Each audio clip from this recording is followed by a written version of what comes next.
Welcome back to Face the Nation. I'm Margaret Brennan. Andrew Pollack is the father of 18-year-old Meadow, who was killed last month at the Marjorie Stoneman Douglas High School shooting in Parkland, Florida. And he joins me here. We are so sorry for the loss of your daughter, sir. And I know that you've become active. You've been at the White House a number of times, including this week. What happened in that meeting today, or this week?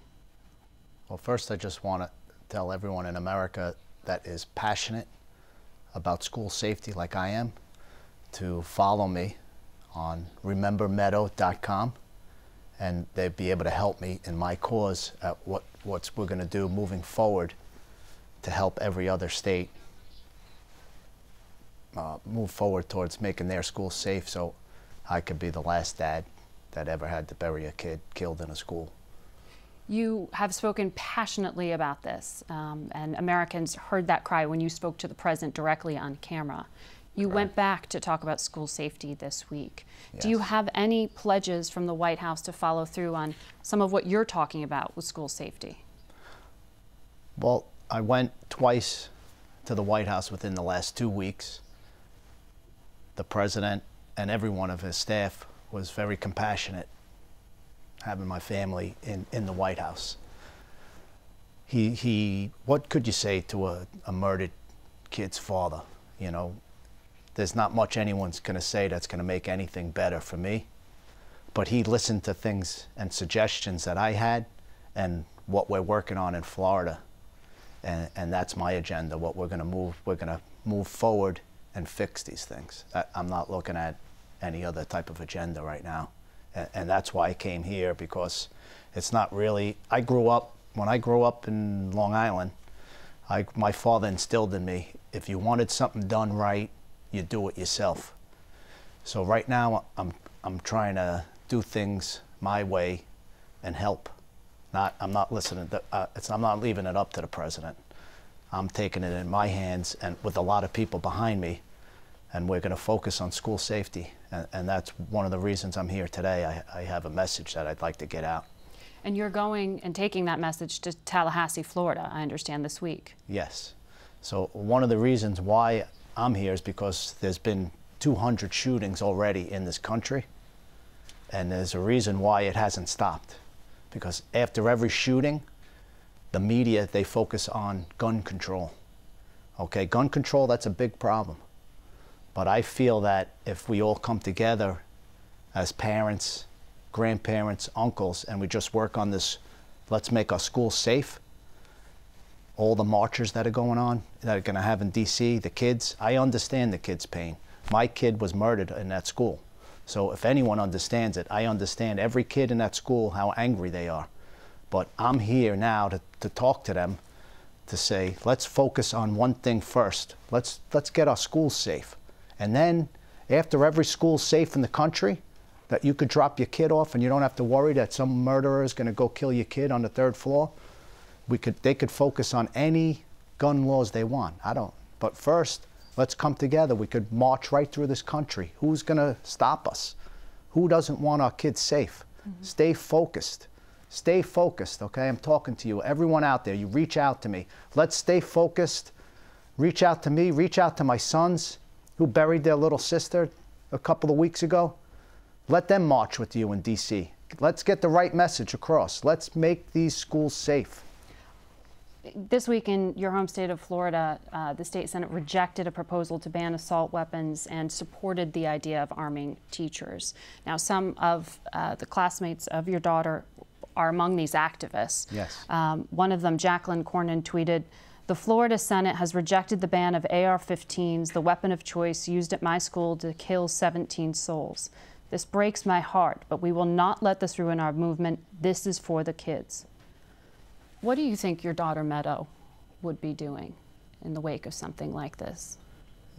That's the problem again. They're focusing on something that's not achievable.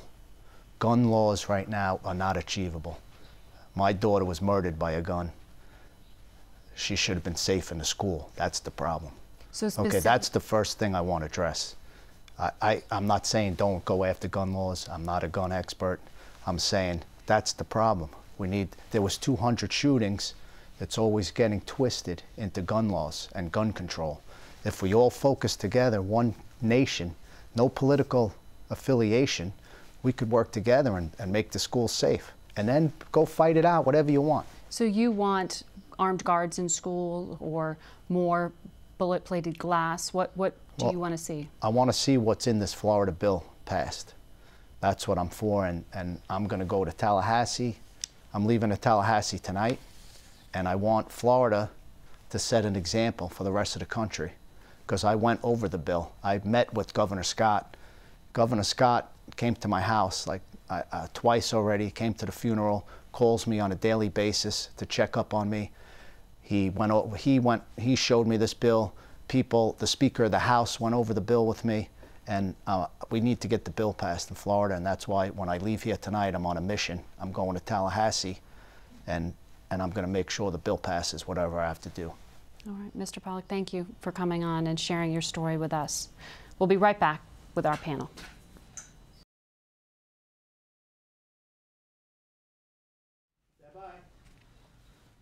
And now to our panel for some analysis. Joining us is Susan Page, the Washington Bureau Chief of USA Today.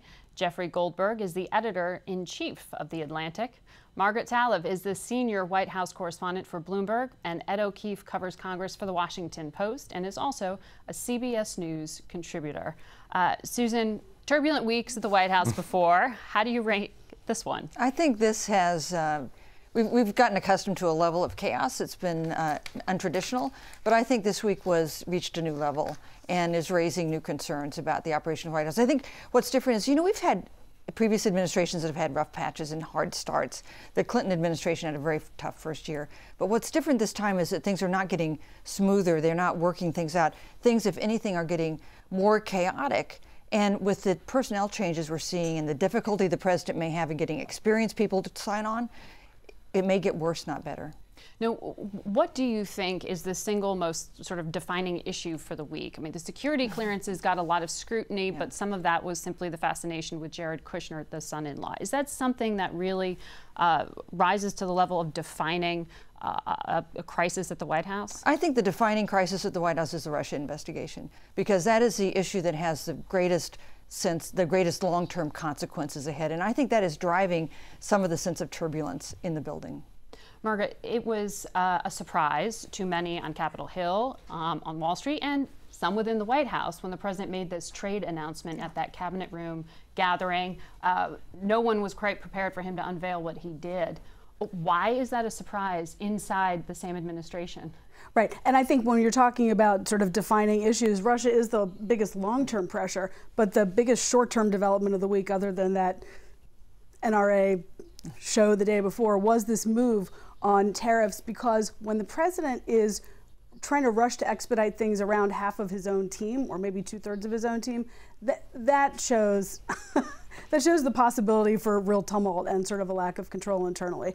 And there is a major and ongoing disagreement inside the White House about whether these tariffs are going to be good or bad for the economy, good or bad for consumers. And that puts Peter Navarro and Secretary Ross against Gary Cohn, against the Treasury Secretary, against the Secretary of State. It certainly does. And in terms of ongoing stability, there is the sense that Gary Cohn and a couple of other of those figures, that they are going to try to help to stabilize things at a time when Hope Hicks's departure leaves the president vulnerable, when questions about Jared Kushner and how long he can remain in the job have unsettled kind of that dynamic of family and trust that is so important for any president to have. I mean, look, whether Jared Kushner should have that portfolio is a different question from whether the president should be able to have a couple of close, trusted family or friends or confidants around or close by.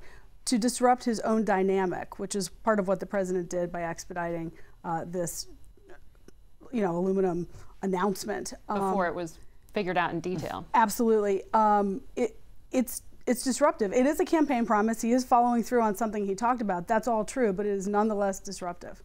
And it caught a lot of Republican leadership by surprise. Absolutely. I mean, this isn't your typical pro-business position. Not at all. I mean, the fact that you saw the Speaker's office pretty quickly say that we hope the president sort of considers what this could mean, to see guys like Orrin Hatch and most of the Republican lawmakers, at least that were reached in the wake of this, say that they have concerns about it.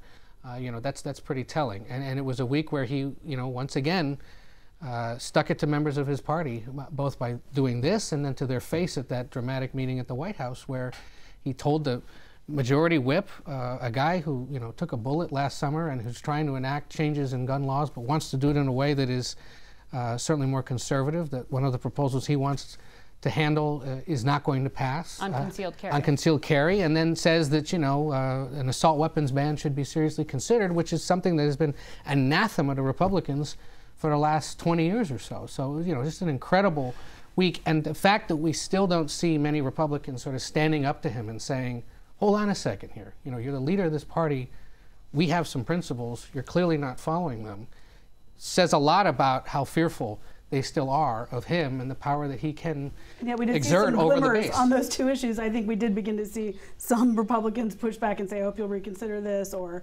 I'm not really sure that will work. Yeah, but, words is one thing. And are they going to take votes against him? Are they going to block legislation he wants from getting a vote, which they very well could do? That would be bolder, certainly. Do you think, Jeff, that there's going to be an implication for congressional races over this flexibility or this, inability to pin the president down on what he's actually asking for or standing for on these issues? Well, since no one knows what he's standing for at any given moment, we know at any given moment what he's standing for. We don't know if that moment will continue. Look, he does have a populist sense of where people's anger is, right? And if he can convince people that what he's doing is preventing America from being suckered by allies and adversaries alike on trade, then he might actually do well on that. On the gun issue, it's a little bit harder, but I don't have much expectation that anything really is going to shift on guns at the end of the day. His base is his base, and he's going to coddle his base, and the Republicans on the Hill are going to be very, very scared. Hey, it's his party now. Republicans on the Hill may think it's their party. It's not. If you look at issues like attitudes toward Russia or free trade or fiscal discipline, this is a party that has been redefined by Donald Trump, and it may not be a majority party. It may not be good for Republicans who have to run down the ballot in November, but Donald Trump now defines what the GOP is. It's so interesting. I was on the Hill this week, and I ran into a Republican senator, and we were talking for a few minutes about some of these broader foreign policy issues. This is a week, remember, in which Vladimir Putin announced that he has a new invincible missile that can use to attack Florida. China's leader just became an absolute dictator for life, praised, of course, by President Trump, in which the intelligence community has said that openly now that the president is not supporting their efforts to combat Russian meddling. And this is a senator I know has strong feelings about all of those issues and not Trump's feelings. But he said, what's the use of me going out and saying these things when everyone knows that the party is his party? The best thing to do is embrace him. To embrace him and try to shift the dialogue a little bit rather than go out and publicly excoriate. You saw what happened to Jeff Flake when you go out and publicly excoriate. And Margaret, if they don't understand the foreign policy, voters are certainly going to start to pick up on all the other things that are going on across the government. Look at what else has happened in the last few weeks while we've been focused on West Wing drama. You have 3 cabinet secretaries facing questions about their spending habits, whether that's Ben Carson and the $30,000 hutch he wanted to buy for his office. $31,000. $31,000? Sorry, okay. Fact checked, sorry. You have the VA secretary and the EPA administrator spending tens of thousands of dollars on first-class travel, not only between D.C. and New York, but D.C. and Europe. And then you got a brain drain going on at the State Department. The top North Korea specialist left this week. And you have a Pentagon now being forced to spend at least $30 million on a Veterans Day parade they don't want. All these things are going to start to sort of snowball in addition to the world problems. And if they don't get bothered by what the president is doing and the changes he's making in the party's ideology, they might just look at government run amok and go, it's time to put some checks in place. And the U.S. ambassador to Mexico resigned. That's right. Jeff, going back to the foreign policy idea, though, you were referencing there those comments and testimony by Admiral Rogers, right? About saying basically the U.S. isn't prepared and not doing enough. Until the president tells him to do something, he can't do something. And hasn't given him the authority to do more pushback against Russian election meddling. He said Putin's been undeterred. Right. So those were deliberate comments made to that committee. What is he actually asking them to do? Well, what he wants Trump to do. I mean, look, what we know underneath this is that the intelligence community is itching to fight back with cyber. And we have plenty of ways. The American government has plenty of ways to not only defend but actually go on the offensive against piratical cyber actors, right? And you know, from what I understand, the intelligence community and the defense establishment both are sitting there. It's dramatic. It sounds dramatic, but what they're saying is that we are being attacked and we're not defending. And they don't go to motive. They don't try to ascribe. They don't involve, when they're talking about this, the Mueller investigation. But the implication is clear. The president has a soft spot for Putin, just as he's shown he has a soft spot for Xi, the Chinese leader, and for other autocrats. And they're sitting there thinking that the world has gone upside down. You know, it's interesting that we did a poll about what's the top, USA Today Suffolk poll about what's the top issue affecting your vote in November. And we polled 1,000 registered voters. 5 of them said Russia meddling in the election. Not 5%, 5 individuals of the 1,000 we polled. And the #1 issue by far was the combination of school safety and guns. And so when you had Mr. Pollack on, you know, if you want to talk about a powerful political statement that could affect what happens in November, listen to him. He talked about wanting to sort of join that march at the end of next month and saying this needs to be more inclusive and redirected towards school safety. Is that where we're seeing the White House shift now? No more gun safety, it's about hardening schools? I mean, when President Trump gave these remarks a few days ago, these extraordinary remarks, if you were a student, a parent, someone outside of Washington watching that, you would think the president is going to go to the mat for background checks, possibly to raise the age, to take on the NRA, to do gun control. And what you've seen both behind the scenes and sort of publicly in the last few days is a real shift away from that position. I think the president, on the one hand, showed everybody in that moment that exactly what people who want those sort of limits were saying, that he actually has the capability, if he really cared about it and wanted to stick with 1 or 2 of those issues, to possibly push those through. But to the extent that he doesn't immediately follow up on that, I think there's a potential for a backlash against him and against Republicans in some potentially key districts. Not in a lot of places and not in certain primaries, but when it becomes general election time, it's dangerous to have sort of captured the emotions and hearts and minds of so many people who want that if you are not going to follow through on them. And I think he may have taken a risk in doing that. Important to remember, nothing is expected to happen on the floor of the House or the Senate until just before or after Easter, and you've got a 2-week break there in the midst of Easter. So we're not looking at action until April probably, if it ever comes, because there's no guarantee that it will. But to your point on school safety, I was struck. I had an interview on Friday with Dianne Feinstein, who of course has spent most of the last 20 years pushing for an assault weapons ban and to have it renewed.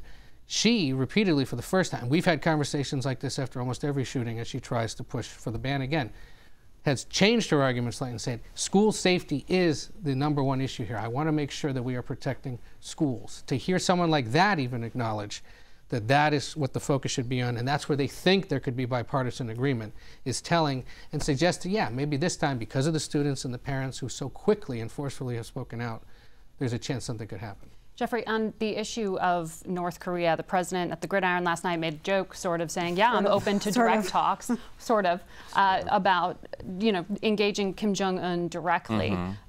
This issue of North Korea seems to be dividing some within the national security apparatus around the president. Is that what's behind the issues with H.R. McMaster?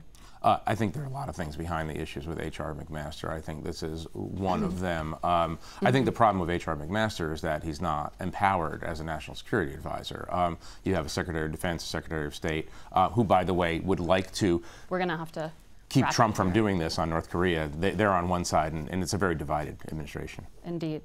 We'll be back in a moment.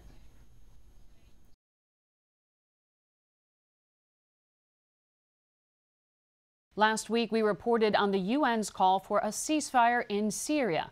That was ignored, and the Syrian pro-Assad forces have kept up the punishing assault on civilians in eastern Ghouta, that's just outside Damascus. On Friday, the UN High Commissioner for Human Rights said the assault likely included war crimes and potentially crimes against humanity. CBS News correspondent Seth Doan filed this report from Damascus. He was there under the supervision of the Syrian government. Syrian and Russian forces are trying to strangle the mix of militant groups who've dug into the Damascus suburb. but they're also suffocating hundreds of thousands of civilians. Activists have released images from inside. The barrel bombs keep coming, this man said. There's nothing left. Destruction in eastern Ghouta is widespread, and more than 600 civilians, including about 150 children, are believed to have died in the last 2 weeks. Syrian soldiers are taking us to what is now the front line in this fight for eastern Ghouta. There in the distance, we could see the prize for Syrian forces, the rebel-held area they'd like to recapture to solidify control of the capital. This is one of the actual humanitarian corridors that has been set up. It is a pathway designed to allow civilians to flee eastern Ghouta and aid to get in. The UN has said the daily 5-hour pause in hostilities is not long enough to effectively distribute aid. Fearful residents haven't crossed, and the patchwork of militant groups vying for power in eastern Ghouta leaves no clear negotiating partner. It's impossible for us to travel to the heart of eastern Ghouta, so we reached one doctor by telephone. He told us his hospital was bombed and he's been doing surgeries underground. What is most difficult for you? Everything is most difficult. Most difficult for me to see my patients die, and I cannot do anything to help.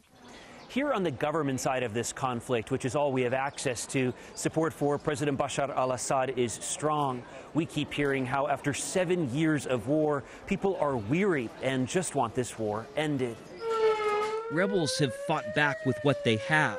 Often it's mortars fired into neighborhoods that back the government. This man's house was just recently hit by mortars. He's asked us to come upstairs to see. You say you were... We wondered what Safran Hamadeh thought about civilians trapped in eastern Ghouta. I don't worry about them, he told us. They hit my house. They are terrorists, not civilians. This is your son? How old? At a Damascus hospital, we met a man recovering from a rebel attack that killed his 4-year-old son. Nihad Asaf is his doctor. It is very, very difficult to see any person who suffer from injury or anything like that. Any person. Either side. Either side. It was a glimpse of humanity and civility in a conflict that's torn this country apart, killed hundreds of thousands, and displaced millions. Amid all of that, civilians are forced to live with the consequences and find some way to cope. That's Seth Doan reporting from Syria. And we'll be back in a moment.